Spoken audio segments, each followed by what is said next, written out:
Bienvenue à toutes et à tous. Merci de nous retrouver sur notre 4e édition de Malaika. Nous sommes sûrs que vous êtes nombreux à nous attendre pour cette nouvelle saison et à vous demander de quoi on va parler cette fois-ci. Alors aujourd'hui, nous allons parler d'un sujet qui est presque vital, capital pour nous les Africains. Nous avons grandi avec. Alors restez avec nous pour savoir de quoi il s'agit. Donc voilà, le thème d'aujourd'hui, c'est la musique. On va parler de musique. Je suis sûre que ça plaira à tout le monde de se dire « Ouais, enfin, on parle de quelque chose que nous aimons, nous connaissons, nous sommes facilement embarqués dans les rythmes, dans le style de la musique. » Donc aujourd'hui, on va parler de ça avec Mama Audrey, bien sûr Mama Janine et Magali, que nous avons bien sûr le plaisir de retrouver comme chaque Malaika, n'est-ce pas? Exactement. Et un sujet excitant. Et je crois qu'on va passer un bon moment ensemble. Donc justement, Mama Audrey, on a un invité spécial aujourd'hui que j'aimerais présenter à nos téléspectatrices et téléspectateurs. Donc c'est le pasteur Roland, donc, qui est également, donc, qui enseigne aussi dans les églises différents sujets, notamment aussi sur la musique.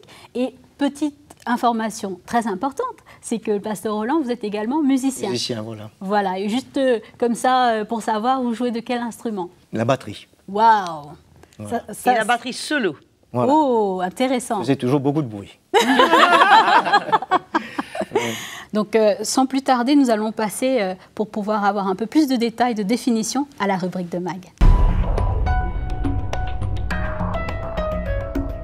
Donc voilà Magali, alors au niveau de la musique, déjà qu'est-ce que c'est la musique? Écoute Nadège, j'ai fait quelques recherches comme d'habitude, j'ai été une très bonne élève comme d'habitude.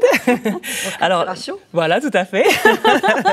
Alors la musique, une définition que j'ai pu trouver dans le dictionnaire, que tout le monde peut trouver, c'est un art en fait. Un art avec pour ingrédients principaux le rythme, comme tu l'as dit tout à l'heure, la hauteur, les nuances, le timbre, etc. Et elle est aujourd'hui considérée la musique comme une forme de poésie moderne. On peut aussi assimiler la musique à de la poésie moderne. Elle a existé, la musique, dans toutes les sociétés humaines depuis la préhistoire. Et c'est à la fois donc une forme d'expression individuelle, mais aussi collective, une source de rassemblement collectif et de plaisir, symbole d'une communauté culturelle, nationale, spirituelle. Donc voilà un petit peu pour tout ce qui est définition. Il y a partout de la musique sur le continent africain. Je suis sûre que Mama Janine pourra le confirmer. Chaque pays africain possède voilà exactement sa propre musique, comme le dit si bien Mama Audrey. Chaque région a des instruments différents, et contrairement à ce qui est perçu en Occident, eh bien en Afrique, eh bien l'Africain ne considère pas la musique comme un art simplement, mais c'est vraiment un divertissement on utilise la musique pour danser ou pour avoir du plaisir. En Afrique, c'est vraiment un grand rôle culturel et social. C'est vraiment très important. Ça a une grande signification. Pourquoi? Eh bien parce qu'elle exprime le bonheur, la joie de vivre dans les fêtes populaires, la distinction et la fierté dans les occasions solennelles. C'est le bien-être autour du feu. Il y a encore des villages où on se rassemble autour du feu avec de la musique. La musique traditionnelle aussi, elle plonge les racines dans des rites, dans des trucs très anciens. Enfin, je suis sûre que Janine aussi pourra le dire. Elle accompagne non seulement les récits historiques, mais aussi les poèmes, les proverbes, les spectacles, etc. Donc c'est vraiment omniprésent. Elle accompagne aussi bien le paysan que le chasseur, le pêcheur ou l'homme d'affaires. Donc voilà un petit peu pour ce qui est de la musique en Afrique. Alors pour le contexte chrétien général, je ne vais pas trop m'aventurer dans cela parce que nous avons un invité spécial que tu vas présenter tout à l'heure, Nadège, qui va nous en parler. Tout ce que je peux vous dire, en tout cas, c'est que l'origine de la musique, on peut le voir dans Ézéchiel chapitre 28. Je ne rentre pas dans les détails comme je vais nous le laisse dire. Dans le suspense. Voilà, etc. Mais en tout cas, il faut savoir que la musique chrétienne, elle a pris son essor particulièrement à partir des années 80. Avec des grandes figures de ce style. Bon, je ne vais pas citer forcément des noms parce qu'il y en a tellement, mais vous les connaissez, j'en suis sûre.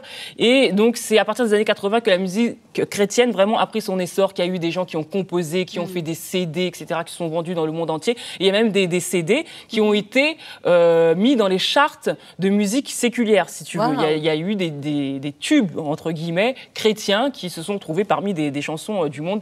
Ça montre un petit peu quand même l'ampleur de la musique chrétienne aujourd'hui.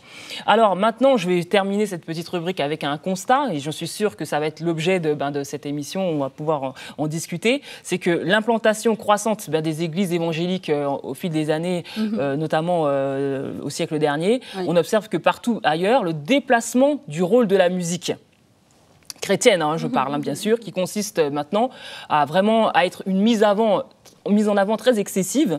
Il y a un rapprochement de plus en plus suspect avec des rythmes qu'on voit dans le monde, l'esprit du monde, qui tend vraiment à rentrer dans la musique chrétienne. Et le deuxième constat, c'est un appauvrissement du sens fondamental de la musique chrétienne, parce que maintenant, on ne sait plus trop ce qui se passe. D'ailleurs, j'avais lu un article qui parle de ce sujet. Il y a des musiques chrétiennes qui se retrouvent dans les boîtes de nuit quand même. Exactement. On danse sur des musiques chrétienne. Ça, et les gens, voilà, on entend le nom de Jésus grave dans la musique, mais voilà, on se déhanche dessus quand même, donc... Oui, et des artistes non chrétiens qui se mettent à reprendre tout à fait, des chansons du monde et qui mettent maintenant des paroles chrétiennes dessus. Donc vraiment, il y a cette déviance qui est là. Donc voilà un petit peu ce que je peux vous dire. Et ça va très très vite, tout à fait. Sans oublier aussi cette musique très sensuelle aussi qu'on trouve dans les églises. On en avait déjà parlé dans une émission précédente de Malaika, où j'avais exprimé vraiment qu'il y avait des musiques très sensuelles qui étaient présentes dans les églises, et elles sont accompagnées de mouvements de danse très suggestifs. Et des fois, c'est très difficile de savoir si on est dans une église ou pas. Ou dans une discothèque. Ou dans une boîte. Bon, Magali lance le débat. C'est assez triste, en fait. Oui, c'est assez triste de constater cela. Donc, justement, Maman Janine, qu'en est-il à Kinshasa par rapport au constat que Magali vient de nous faire? À Kinshasa, ce qu'il faut savoir, c'est que la musique est un appât. Beaucoup d'églises vont utiliser la musique, notamment les églises naissantes, pour attirer leurs ouailles, attirer notamment la jeunesse. Et Magali disait tout à l'heure, à juste titre, qu'effectivement, la musique chrétienne, on pouvait la retrouver dans les boîtes de nuit. Et c'est une réalité qu'on trouve aussi à Kinshasa. Et on trouve aussi la musique du monde dans l'église. Donc la frontière entre le sacré et le profane est très, très floue. Et parce que justement, on est dans une culture où le peuple a toujours été animé par la musique. Dans mon quartier, j'ai des jeunes qu'on évangélise chaque samedi, qui chantent. Quand ils viennent, ils ont des chants pour manifester qu'ils sont contents de venir. Ils vont le manifester en musique. Et c'est vraiment quelque chose qui appartient à la culture africaine. Ça coule dans le sang. Ça coule dans le sang. C'est inné. Depuis Inès petit, en chantant. Inès, voilà. Depuis petit, on a ça dans la peau. Mais justement, Pasteur Roland, pour revenir à la racine de notre débat aujourd'hui, quelle est l'origine véritablement de la musique? Voilà, on a entamé jusqu'à l'heure le sujet vraiment, mais comme tu dis, j'aurais voulu revenir un petit peu à l'origine pour mettre une petite base à notre partage. Juste pour mettre clair que Dieu a créé la musique. Et au tout départ, comme nous connaissons dans Ézéchiel 28, que notre sœur a mentionné de tout à l'heure, comment Lucifer était doué de des dons musicaux, et il pouvait s'exprimer au travers de différents instruments de musique pour amener toutes les êtres célestes à adorer Dieu. Nous voyons que le but était l'adoration. Le but de la musique était un véhicule, si on peut dire, un moyen pour conduire les cœurs céleste vers notre Dieu. Bien sûr. Et depuis que le péché s'est trouvé en lui, il a été perverti. Et de là, il a perverti cet instrument, cette musique. Et de même, quand nous voyons maintenant son but de tenter l'homme, et que l'homme créé parfait en image de Dieu, en communion avec Dieu, et tout à coup, l'homme désobéissant, le péché s'est trouvé chez lui, et en fin de compte, sa perversion, et finalement, l'homme a perverti la musique.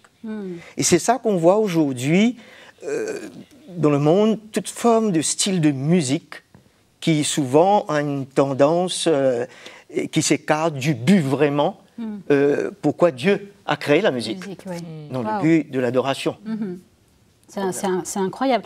Justement, ça soulève une question, Pasteur Roland. Comment on fait la différence entre l'état charnel, si je peux dire, de quelqu'un qui va danser, disons, sur une musique, et de quelqu'un qui est en train de le faire pour le Seigneur? Mais encore une fois, tout vient du cœur. Si notre cœur est sanctifié, si notre vie est est offerte à Dieu sur l'autel et qu'on permet à Dieu, par l'Évangile, d'atteindre nos cœurs pour amener la mort à nous-mêmes, comme l'Évangile nous parle. Oui. La mort à nous-mêmes que Paul nous parle, pour éliminer ce que nous sommes. Ah, mais c'est une grande victoire. Parce que ce ne sera plus nous qui allons nous projeter et se servir de la musique dans un autre but. Mais quand nos cœurs sont sanctifiés, on cherche un seul but. C'est de glorifier avec un cœur pur notre Seigneur et de se servir de ce moyen pour ce but que Dieu a créé. Sinon, on dévie très facilement. C'est incroyable, hein, Maman Audrey. Je ne sais pas si tu veux rajouter quelque chose par rapport à ça. Moi, je trouve que la musique, c'est un couteau à double tranchant. Ça peut attendrir les cœurs, ça peut adoucir les cœurs, ça peut emmener une présence du Seigneur, mais comme ça peut faire fuir le Saint-Esprit. Puisque la musique, comme disait Janine, c'est une ligne tellement fine qu'on dépasse cette ligne tellement facilement. Roland parlait du bruit, les instruments que nous voyons. J'ai visité beaucoup d'églises en Afrique. On n'entend même pas les voix. La musique prend une telle place. La musique domine tellement qu'il n'y a même plus de place pour la louange. C'est la musique. Et je crois que la musique, peut-être, comme je dis, je crois qu'une musique douce, aujourd'hui, même il y a des prédicateurs qui, pendant tout leur sermon, il y a une musique de fond. Oui. Tout à fait. Il y a une musique de fond, c'est-à-dire qu'on utilise la musique de toutes sortes de façons. Mais je pense que on peut glorifier le Seigneur sans beaucoup d'instruments. Et je crois qu'on doit retourner à une simplicité, absolument une sensibilité, une simplicité dans la musique qui fait que la musique ne nous dérange pas dans notre démarche pour adorer le Seigneur et que cette musique aide à emmener une présence du Seigneur, mais en même temps ne nous dérange pas par le bruit, par le rythme, par tout ça qui finalement justement entraîne les corps, entraîne des réactions bien souvent émotionnelles et charnelles, et comme disait Magali, des gestes assez sensuels, je dirais déplacés dans l'Église, mais en même temps, comme disait Maman Janine, c'est un outil puissant que les pasteurs aujourd'hui utilisent pour attirer les gens dans leur église et pour entretenir les jeunes et se dire, plutôt que le jeune aille dans, dans une boîte de nuit, bah, autant venir lui donner la même musique qu'il a dans la boîte de nuit, mais dans l'église. On lui donnera sa fumée, on lui donnera tout ce qu'il a besoin. Et moi, je crois que la musique peut être une grande diversion. Peut nous éloigner du but réel quand on se réunit pour adorer le Seigneur. Justement, Pasteur Roland, je crois que vous voulez rajouter... Moi, j'aimerais savoir par rapport à la différence entre la part des instruments et des voix, par exemple. Est-ce que les instruments peuvent couvrir complètement les voix, comme on entendait Maman Audrey le dire? Je crois que la musique doit prendre sa place.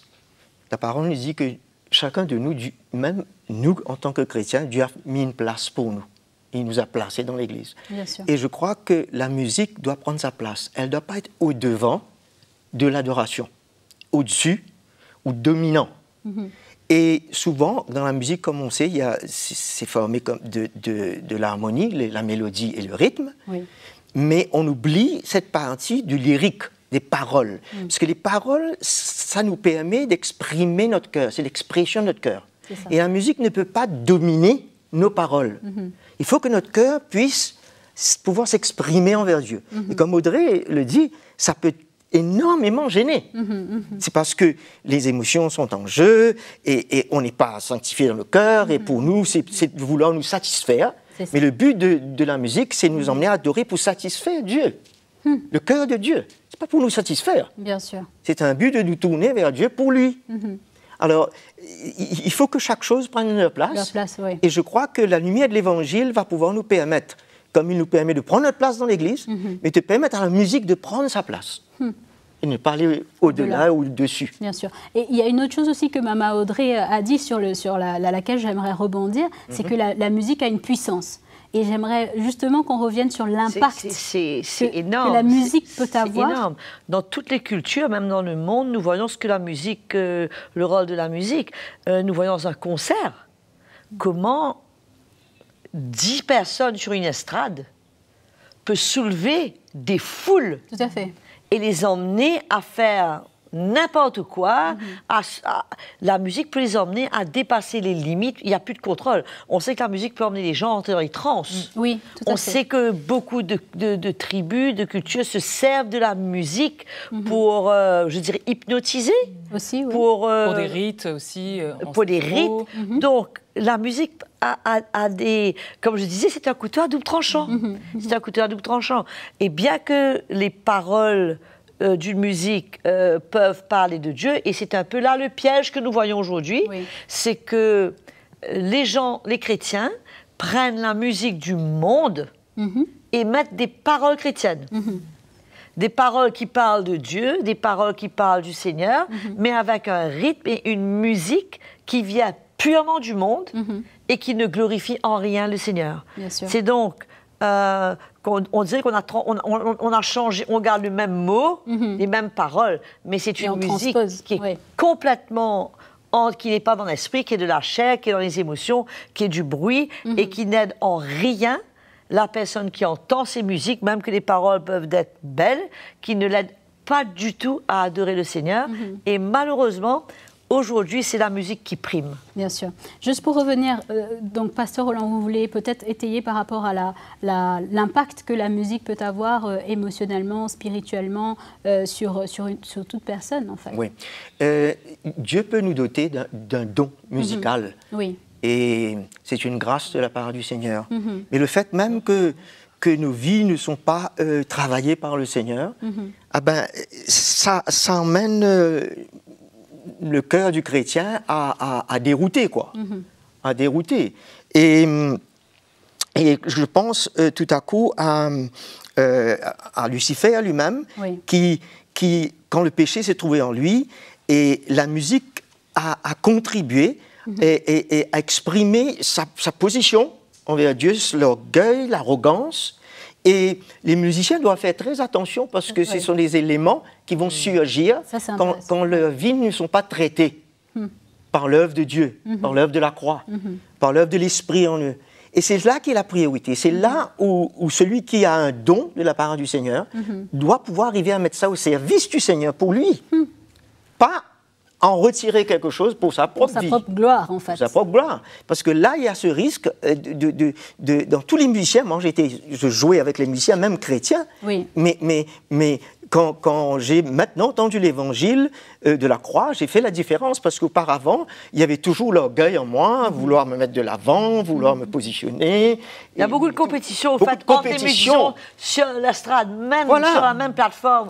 Chacun veut faire primer son talent. Et aujourd'hui, et ça gêne, ça, l'Église. Énormément. Et en plus, aujourd'hui, l'Église met beaucoup d'accent sur l'excellence du ministère. C'est-à-dire qu'ils cherchent des grands talents. Ceux qui peuvent faire parler la guitare, ceux qui peuvent faire parler le piano. On se sert énormément du piano quand il s'agit de prophétie. Il y a tout un amalgame de différents instruments. Et tout ça, encore une fois, c'est pas toujours très spirituel. Et ça emmène une déroute. Et ça distrait le chrétien du vrai but. Quand on se retrouve dans la présence du Seigneur, avec ou sans musique, on devrait pouvoir adorer le Seigneur, le louer avec les paroles, en élevant nos voix, peu importe où on est, on peut être sous un arbre, dans un champ, peu importe où. Et du reste, je sais qu'il y a beaucoup de communautés, il y a beaucoup de femmes chrétiennes, par exemple, qui travaillent dans les champs en Afrique. Et qui, elles travaillent dur, elles ont à travailler dur, elles chantent. Et ça les encourage, elles louent le Seigneur. Pendant qu'elles sont là, elles louent le Seigneur et ça leur donne le courage pour faire leur tâche, aller jusqu'au bout de ce qu'elles ont à faire. Mais malheureusement, je pense que, comme Roland vient de dire, cette même musique que Satan a voulu pervertir, au fait. Il l'a perverti. Il continue à pervertir la musique dans l'Église, parce que lui veut qu'on l'adore lui et pas le Seigneur. Tout à fait. Et donc, tous les moyens sont bons, que ce soit la musique, que ce soit les instruments, que ce soit les styles. Puisqu'aujourd'hui, dans l'Église, il y a tous les styles. On peut citer tous les styles de musique qu'on retrouve dans l'Église aujourd'hui. Absolument. Et malheureusement, c'est très populaire. Et c'est ce qui attire, comme disait Janine, c'est ce qui attire les gens. Janine veut rebondir peut-être sur un point. Je voulais juste rebondir sur le point suivant, c'est par rapport à toutes ces personnes qui sont dans les églises, Maman Audrey, qui se laissent entraîner par toute cette musique et qui n'arrivent pas justement à faire la différence. Et moi, la question que je me pose toujours, ce sont des personnes qui sont de bonne foi. Tout à fait. Ils sont de bonne foi. Comment arriver justement à leur faire réaliser que peut-être que cette musique, elle n'est pas... Elle est inspirée de Dieu. Le Seigneur, elle est charnelle, parce que bien souvent, ce que j'ai constaté dans les églises, c'est que les personnes, elles ne font pas la différence entre ce qui est du charnel, ce qui est du spirituel, ce qui est de l'émotionnel. Il n'y a pas cette différence qui est connue des chrétiens. C'est de la musique, ça part de Jésus, ça glorifie Dieu, on va danser, on va laisser libre cours à nos... Et ils sont sincères dedans. Et ils sont sincères dedans. Justement, Pasteur Roland, est-ce qu'on peut dire que le Saint-Esprit peut aider le chrétien à faire la distinction entre ce qui est inspiré de Dieu ou pas? Oui, absolument que le Saint-Esprit va aider, mais il faudrait bien qu'il y ait une base de la lumière de l'Évangile. Il faudrait que la vérité de l'Évangile soit prêchée pour que le Saint-Esprit puisse éclairer les cœurs. Si nos cœurs ne sont pas éclairés concernant notre propre état, est-ce que nous permettrons au Seigneur de nous changer? Parce que si nous ne changeons pas, notre musique ne changera pas. C'est ça. Alors, au lieu que maintenant la musique soit en faveur du but pourquoi Dieu l'a créé, ça va au détriment du chrétien. Quand on est sensible au Saint-Esprit, automatiquement, un style de musique va nous gêner. C'est sûr. On va être mal à l'aise. Et moi, ce que je remarque, surtout en Afrique, nous sommes en Afrique, n'est-ce pas? C'est qu'il y a beaucoup d'accent qui est mis sur le volume. Oui. C'est-à-dire que plus c'est fort, plus il y a l'onction. Mieux c'est, exactement. Et on a beaucoup de difficultés. Moi, je vais souvent dans des églises que nous connaissons, et quand je vais à l'arrière vers des gens nationaux, je leur dis, écoutez, baissez, c'est trop fort. Mais je reçois, il y a énormément de résistance, puisque les gens aiment le bruit et réalisent pas que non seulement ça n'aide en rien, en plus sur le plan physique, ça détruit le tympan et ça affecte les oreilles des gens. Bien sûr. Ils ont des conséquences plus tard, mais ils pensent qu'en criant, et le bruit, c'est le signe de l'onction et de l'autorité. Voilà. Ça alimente la puissance. Alors que ça n'a rien à voir. Je crois, pour continuer ce que Audrey dit, je crois qu'avec cette perversion que le péché a emmené, ça a amené une discorde. Voilà, dans la musique, et qu'au lieu que ce soit l'harmonie qui prime, tu sais, quand nous adorons le Seigneur de tout notre cœur, il y a une harmonie de cœur. Tout à fait. Hein, la mélodie, c'est beaucoup plus pour l'âme, et le rythme, c'est pour le corps. Mais il y a eu ce changement où maintenant c'est le rythme, et le rythme, c'est le bruit. Et ça montre que charnellement, on préfère aller à travers cette expression du corps, plus que l'expression du cœur, où tout devient harmonieux et que Dieu est glorifié. Et c'est ça que je voulais faire la différence entre le physique qui est engagé, avec le cœur et l'âme, et l'état charnel du chrétien. Et personnellement, il y a un grand danger pour nous, les chrétiens, l'Église, si cette lumière n'est pas apportée à nos cœurs, on va continuer. Aujourd'hui, nous avons vu même, c'est ça chagrinant, des chrétiens, des talents, musicales, des chanteurs, des musiciens, qui aujourd'hui ne servent plus le Seigneur ou sont retournés dans la musique du monde. Il faut dire aussi, Roland, qu'aujourd'hui, la musique, les chants, Magali parlait des CD, tout ça, c'est devenu un business. C'est devenu du gros business, puisque... Quand on voit certains qui ont sorti jusqu'à 1 million plus d'1 million ou de 5 millions de copies, c'est du business. Ça fonctionne comme le business du monde. Ils ont leur manager, ils ont leur compositeur, ils ont tout ça. Ça fonctionne comme un business. C'est pour ça que, moi, ce qui m'étonne, c'est que quand on lit l'Ancien Testament, on voit tellement une présence de la musique.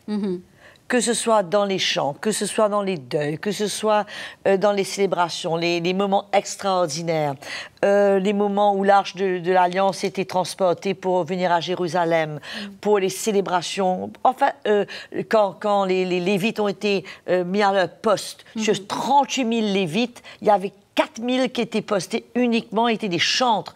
Nous voyons l'importance que la musique jouait dans l'Ancien Testament. C'est fascinant tout ça, Maman Audrey. Malheureusement, on est à court de temps, comme d'habitude, n'est-ce pas? Le sujet est passionnant. J'aimerais juste, avant de passer au mot de la fin, juste préciser que donc, le pasteur Mickey a écrit un livre, justement, où il y a un chapitre dedans où il parle de Dieu et la musique. Ça va être justement très intéressant pour nos téléspectatrices d'aller télécharger sur la page Facebook donc, le livre « L'Église doit savoir ». Et aussi, il y a Maman Audrey, on parle de musique. Une chose peut-être que ceux qui nous suivent ne savent pas, c'est que Maman Audrey également compose et chante des cantiques de louange et d'adoration. Pas pour du business. Pas pour du business, voilà, on va préciser. Et donc du coup, l'album qu'on présente là s'appelle « I Worship You ». Oui. Donc en français, je t'adore. Ce sont des chants que j'ai écrits, que j'ai composés, la musique, les paroles. Et je pense que ça peut nous aider à adorer le Seigneur. C'est ça. Donc on invite toutes celles qui nous suivent à aller regarder donc, les chants sur YouTube et sur Facebook. Donc voilà, notre temps malheureusement est écoulé et on va devoir passer, Maman Audrey, au mot de la fin. Ben, je pense, Nadège, qu'on doit retourner à une simplicité. La musique a pris trop de place dans l'Église. Absolument. On doit retourner à une simplicité, peut-être un petit instrument, peut-être un minimum. Je pense que des instruments comme la flûte, c'est des instruments très doux. On peut avoir des guitares acoustiques. On peut avoir... Vraiment, la musique peut aider, peut emmener quelqu'un à briser son cœur devant le Seigneur, à ramollir le cœur. Et je crois que ça, c'est un travail extraordinaire que la musique peut faire, peut aider à ramollir le cœur et emmener quelqu'un à adorer le Seigneur. Et il y a certainement beaucoup de choses à revoir, puisque l'Église s'est éloignée complètement dans ce domaine. Et il faut retourner à une bonne fondation, à quelque chose de simple qui va nous aider vraiment à adorer le Seigneur et ne pas nous écarter. Tout à fait. Merci en tout cas, merci beaucoup Maman Audrey, merci Pasteur Roland d'avoir fait le déplacement sur notre plateau. Bien sûr, Maman Janine et Magali, et bien sûr merci à toutes celles qui nous suivent. Continuez de nous écrire sur notre page Facebook, de nous envoyer vos témoignages, vos commentaires et nous espérons en tout cas vous retrouver très bientôt.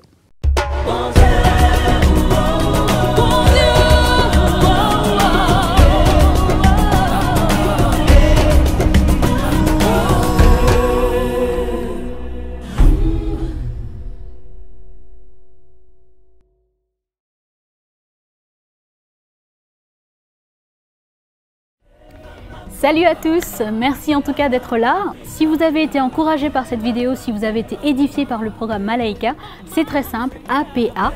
Aimez la vidéo, partagez-la autour de vous et bien sûr abonnez-vous, c'est le petit bouton rouge en dessous de votre écran pour être les premiers informés des prochaines parutions Malaika.